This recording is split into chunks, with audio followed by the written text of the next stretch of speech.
Kasni kan mau burom ya Barnabas bakuj u apostol. Ka jing pule naik kam jeng apostol. Kala nong ka bakat wei kat khot art wei hadu art penriu. Kala nong ka bakat lai khot I wei hadu lai. Shibun ba kibriu kibala ngej. Bat kibala pai show try. Ka kubor syapang kane kala poi syak balang Jerusalem. Kumta kila pa ya Barnabas sya Antiok.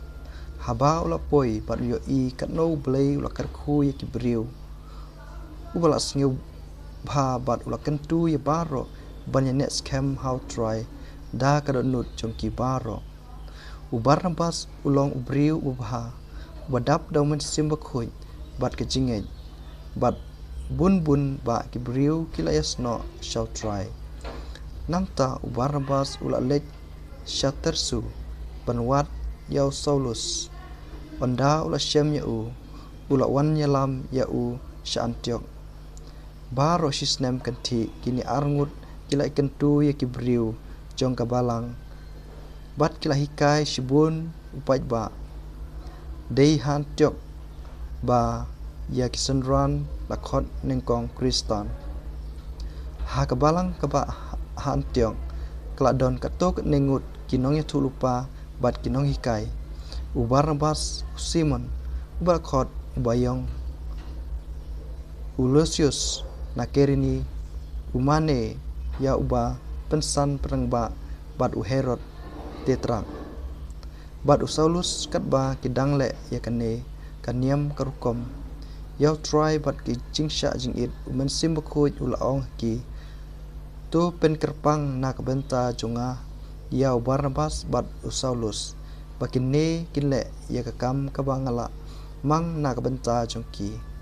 Kila syajing it bat kila duai kila bu ya lagi kiti halor jongki nangta kila phano yaki. Kaktin jong try ngisungu yau belai.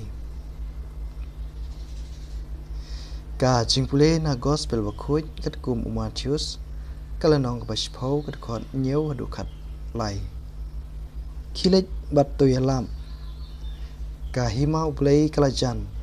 Do pen kuj ya kiba pang. Pen im ya kiba yap. Pen kuj ya kiba sa nyang lengkut. Benok ya kisuj. Pila yo ay. Piru to ay. Wat tap ksiar rupa nipisa tengka ay. Ha kisai pan jong pi. Wat rapla haba lejing lej. Lemne atli kisopti. Lemne kijuti. Lemne kidingdu. Naba kadai yau nong tray banyo la kabam. Haba pipoi hakanong ba ne nong rit. Towat yau briu ba pila ban shanya. Batosa bat hadu ba pindami nakata kajaka. Haba pipirung hakano kaying toong kajing suk hapi. Lada kibahaying kilong kibabit kajingker ku jong pi kansa. Lada kimlong kibabit kajingker ku kan pai biang syapi. Ka gospel jong try. Kajing ro yeme ku Chris.